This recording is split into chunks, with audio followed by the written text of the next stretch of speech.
Tiaras e colares, brincos e broches. O público, geralmente feminino, gosta de ver e saber mais sobre as mais belas joias da realeza. Porém, a que mais recebemos pedidos para trazer aqui é a coleção de joias da realeza sueca, mais especificamente, a famosa tiara brasileira. Faz mesmo sentido a curiosidade sobre esse assunto, já que as joias da monarquia da Suécia estão entre as mais belas, principalmente as tiaras. Nem todas as rainhas e princesas têm acesso a uma vasta coleção de joias. A rainha da Dinamarca, por exemplo, tem acesso a uma coleção mais modesta, se comparada com as joias estonteantes da monarquia da Holanda ou da Suécia. A Suécia também pode se gabar de ter algumas das mais belas peças que frequentemente vemos as princesas, as filhas e a nora da rainha Sílvia exibindo em verdadeiros desfiles de tiaras. Talvez muitos não saibam também que dentre essas peças está uma tiara brasileira considerada uma das mais espetaculares de toda a monarquia. Como essa tiara foi parar na Suécia? Essa é uma história que começa no século XIX, que a gente vai ver nesse vídeo e saber mais sobre as tiaras do Reino da Suécia. Então fica aqui nesse vídeo até o final, aproveita para se inscrever e já deixar um like para nos ajudar. As fabulosas tiaras da rainha Sílvia frequentemente saem dos cofres para os olhares do público. Esse ano de 2026 é ainda mais favorável para isso, já que é um ano muito festivo para a monarquia sueca, com os 80 anos do rei, que tem até um vídeo recente aqui sobre a grande festa com a nata da monarquia, e o link vai estar aqui no final, além de eventos marcantes como as bodas de ouro do casamento do rei e da rainha Sílvia. Nos eventos de gala da monarquia sueca, que incluem a famosa premiação do Prêmio Nobel, a gente nunca sabe quais tiaras vão ser exibidas. Na monarquia sueca, a gente vê uma bela variação.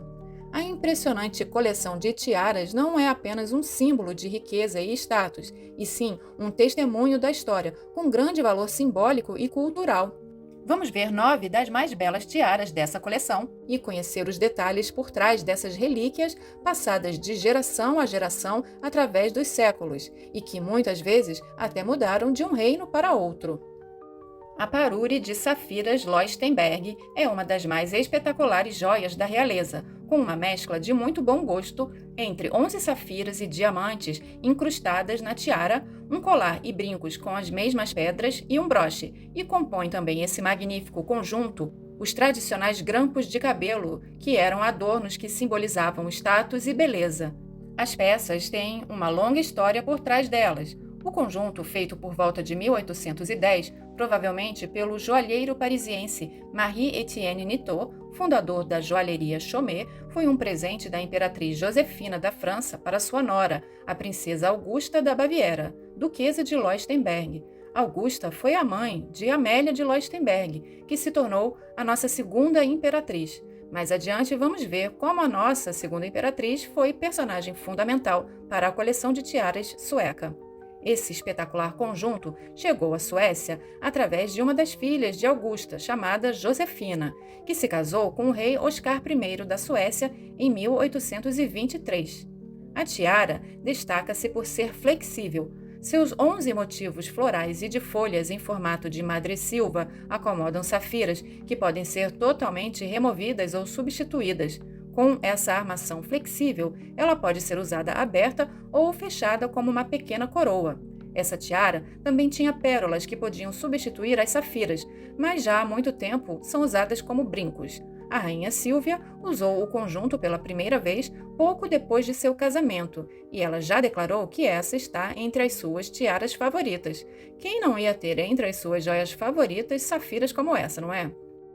A tiara de aço lapidado napoleônica é conhecida pela característica peculiar de brilhar intensamente sem possuir um único diamante ou pedra preciosa. Construída sobre uma estrutura de ouro amarelo decorada com milhares de pequeninos pinos de aço. Cada pino foi lapidado à mão com múltiplas facetas e polido como um espelho. O design reflete o estilo neoclássico do período imperial francês. Apresenta arranjos de folhas de carvalho, sementes de um fruto seco chamado belota e um proeminente plumeiro de penas de aço no centro. É uma peça bastante diferenciada e belíssima. Criada no século XIX por volta de 1810, ela é feita inteiramente de ouro e aço altamente polido, moldado para imitar o reflexo de pedras preciosas sob a luz. É um legado magnífico que pertenceu à rainha Hortência da Holanda, filha da imperatriz Josefina, a esposa de Napoleão. Como se sabe, Napoleão adotou os filhos de Josefina, incluindo o pai da nossa segunda imperatriz, Dona Amélia, que por esse motivo era neta de Napoleão. Hortência deixou a joia para sua sobrinha, a rainha Josefina da Suécia. Ela levou a joia para a corte sueca ao se casar com o rei Oscar.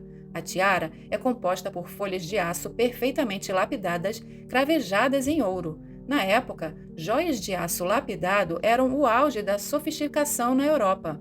A tendência ganhou força após o próprio Napoleão presentear sua segunda esposa, Maria Luísa da Áustria, com um conjunto semelhante. E outro detalhe curioso é que Maria Luísa era irmã da nossa primeira imperatriz, Dona Leopoldina. Essa tiara ficou esquecida por muito tempo e só foi redescoberta em 1976 pelo historiador de arte Göran Alm, que a encontrou guardada em um armário antigo dentro de um estojo de veludo empoeirado no Palácio Real de Estocolmo. A tiara foi usada pela rainha Sílvia pela primeira vez em 1979 em uma visita de estado austríaca à Suécia. A tiara Baden-Fringe é uma das mais belas e delicadas, com 47 raios de diamante. Ela data do século XIX, tendo sido criada em 1881. A tiara possui um design de franja de diamantes inspirados no estilo kokoshnik russo e pode ser usada como um colar.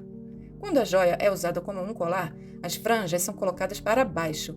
A tiara foi um presente de casamento dado à princesa Vitória de Baden, que se casou com o príncipe herdeiro da Suécia e Noruega. Já vimos a rainha Sílvia usando essa tiara em algumas ocasiões, como num evento de gala no Palácio de Charlottenburg, na Alemanha, em 2016.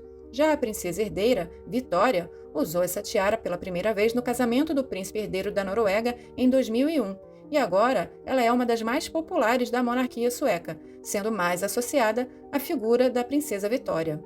Tiara de 9 pontas da rainha Sofia. Essa peça data de cerca de 1860. Tem esse nome justamente por ter pertencido à rainha Sofia de Nassau, a rainha consorte do rei Oscar II da Suécia. Seu desenho é bem diferenciado e fica muito bem na rainha Sílvia, mas dizem que ela é um pouco rígida e difícil de usar. A peça forma desenhos vitorianos de folhagens e arabescos, coroada por 9 pontas verticais proeminentes, cada uma terminando em um agrupamento de diamantes que imita o formato de sóis ou estrelas. Essa joia é reservada quase exclusivamente para as soberanas consortes da Suécia, ou seja, não costuma ser usada por princesas. Em dezembro de 1987, durante o Prêmio Nobel, foi uma das ocasiões em que vimos essa joia ornar belamente a cabeça da rainha Sílvia, que a combinou com um deslumbrante colar de esmeraldas e também usou essa peça no casamento da sua filha mais nova, a princesa Madeleine. A tiara de rubi do rei Edward VII é uma tiara com um design notável e diferente do que costumamos ver, composta por diamantes e rubis. O rei Edward VII e a rainha Alexandra deram essa joia de presente em 1905 à sobrinha, a princesa Margarida, que se casou com um príncipe da Suécia. Após a morte da princesa Margarida, a tiara passou por herança ao príncipe Sigvard, que a vendeu de volta à família real sueca em algum momento entre 1983 e 1988. Atualmente, ela pertence ao rei Carl XVI Gustaf e é rotineiramente usada pela rainha Sílvia e outras princesas.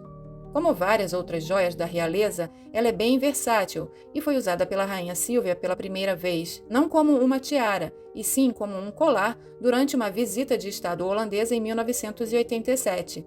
Mas também já vimos a peça ser usada como tiara em momentos marcantes, como a visita de estado dos reis da Suécia ao Japão em 2007 e em visitas de estado a Portugal e Itália.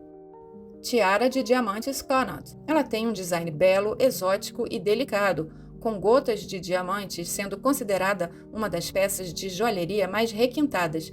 Feita em 1904 pela Wolf & Co. para a joalheria Garrard, que é uma das favoritas da monarquia britânica, foi um presente de casamento para a princesa Margarida de Connaught, em 1905, chegando à Suécia junto com a princesa. Margarida era princesa britânica por nascimento e princesa herdeira da Suécia por casamento com o futuro rei Gustavo VI Adolfo. A joia apresenta 5 arcos em estilo de grinalda, com detalhes de nós e pingentes de diamantes pendentes. Os pingentes de diamantes podem ser retirados e usados como brincos ou em uma corrente, e a tiara também pode ser usada como colar. E foi o que a rainha Silvia fez ao usar essa peça em um baile de gala na véspera de seu casamento em 1976. Recentemente, vimos a princesa herdeira Vitória usando essa joia belíssima e cheia de personalidade. Topázio rosa sueco. Esse é mais um parure deslumbrante com cerca de 200 anos de história, que já acompanhou a rainha Silvia em algum dos eventos mais importantes. Sua origem remonta a 1803, quando o czar Paulo I da Rússia presenteou sua filha, a grã-duquesa Maria Pavlovna, com esse conjunto. As joias passaram pela realeza alemã através da grã-duquesa de Baden antes de chegar à Suécia em 1923. Composta por 3 pingentes em um colar pesado, um broche circular e um broche maior que pode ser usado como brincos, os pingentes são cravejados com topázio rosa premium. Essa é uma joia passada de geração a geração na família real sueca. O primeiro retrato oficial da rainha Silvia teve 2 das mais icônicas peças da coleção da coroa sueca, esse colar de topázio rosa e a tiara Bragança. Mas parece que esse colar fica ainda mais belo quando combinado com um vestido rosa, concordam?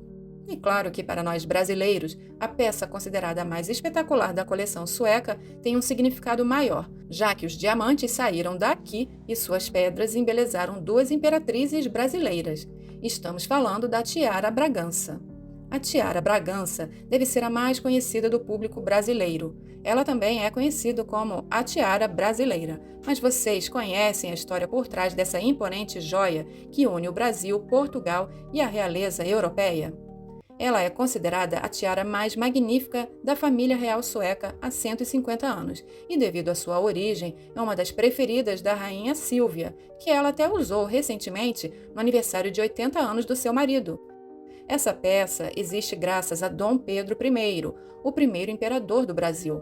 Quando Dom Pedro I ficou viúvo da imperatriz Leopoldina, ele passou cerca de 3 anos à procura de uma nova esposa para fazer dela a nova imperatriz brasileira.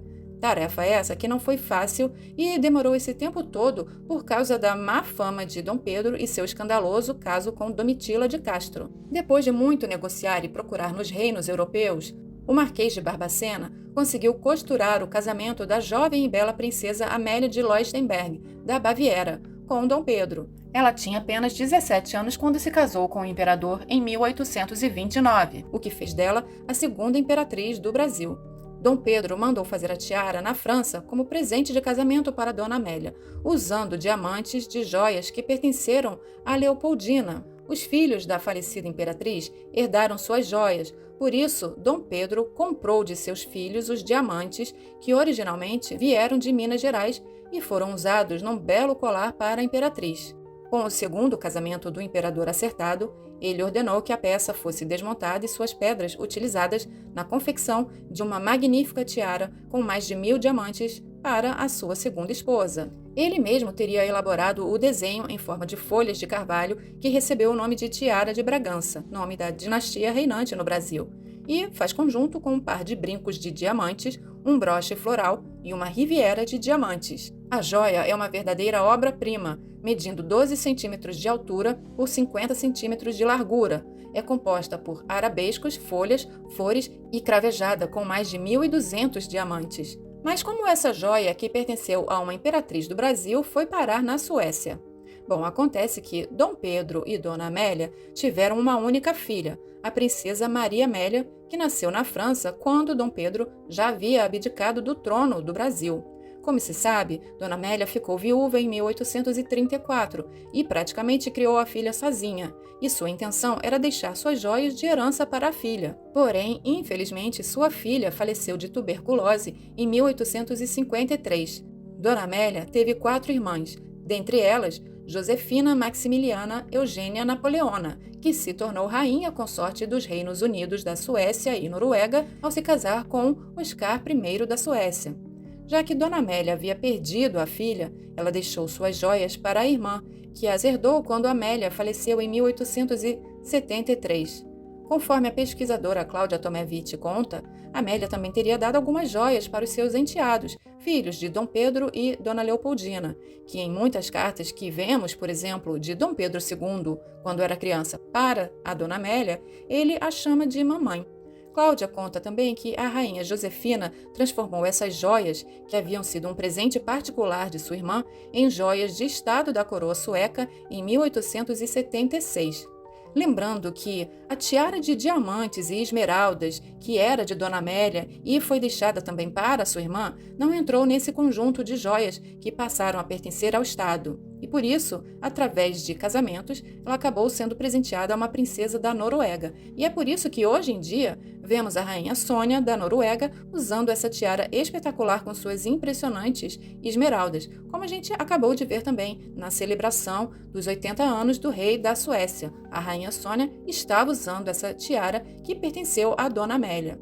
É muito interessante notar como essas joias passam de mão em mão, de realeza em realeza, e estão aí até hoje sendo muito usadas. Essa tiara Bragança, devido ao seu peso, tamanho e importância histórica, a rainha Silvia declarou que a usa exclusivamente para ocasiões muito especiais. E é claro que ela deve ter um apreço especial a essa tiara devido às origens brasileiras da rainha Silvia. Tiara Aquamarine Kokoschnik. A beleza dessa joia é estonteante, uma bela composição entre diamantes e as preciosíssimas pedras azuis de água marinha. Originária da princesa herdeira Margarida da Suécia, a tiara Kokoschnik de água marinha foi deixada para seu filho mais velho, que a deu como presente de casamento para sua esposa em 1932. Usada frequentemente durante seu casamento e viuvez, posteriormente a tiara foi dada como presente de casamento para sua filha mais velha, a princesa Margarida, em 1964, e também foi usada pela filha desta em seu casamento em 1998. Após sumir dos olhos do público por alguns anos, chegaram a especular que a tiara tinha sido vendida até ser usada pela princesa Margarida no casamento da princesa herdeira Vitória, em 2010. Desde então, essa linda tiara de água marinha também tem sido vista sendo usada pela princesa Madeleine e realmente faz uma combinação muito linda com os olhos azuis da princesa. Qual dessas tiaras é a preferida de vocês? E sobre a tiara brasileira, há uma questão que circula em torno dela. Existem pessoas que acham que essa tiara, encomendada por Dom Pedro, deveria estar no Brasil e não concordam com o fato de Dona Amélia ter deixado para a irmã. Vocês concordam com isso? Por outro lado, muitos alegam que se essa joia tivesse ficado aqui no Brasil, ela teria desaparecido, assim como tantas outras coisas que pertenciam à família imperial brasileira e que infelizmente não foram bem preservadas. Conta aqui então qual é a opinião de vocês sobre isso. Deixem um like, aproveitem para se inscrever e até o próximo!